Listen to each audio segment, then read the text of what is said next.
ఇక యాదగిరిగుట్ట ఆలయ అభివృద్ధి కోసం భూముల కేటాయింపుల విషయంలో తిరుమల తిరుపతి దేవస్థానం అనుసరిస్తున్న విధానాలను క్షుణ్ణంగా అధ్యయనం చేయాలని సీఎం సూచించారు.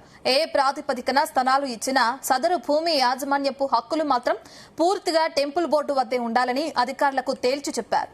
యాదగిరిగుట్ట ఆలయ అభివృద్ధిపై ఎంసీఆర్హెచ్ఆర్టీ బోధి పెవిలియన్ లో ఇవాళ ఉన్నతాధికారులతో ముఖ్యమంత్రి రేవంత్ రెడ్డి సమీక్ష నిర్వహించారు.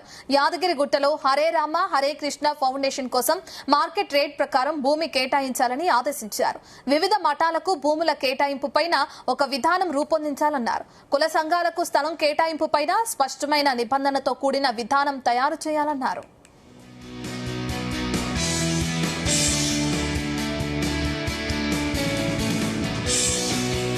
గుట్టపైన గెస్ట్ హౌస్ల నిర్మాణం కోసం ముందుకు వచ్చిన వాళ్ల జాబితా రూపొందించాలని, విడతల వారీగా గెస్ట్ హౌస్ల నిర్మాణానికి అనుమతులు ఇవ్వాలన్నారు సీఎం.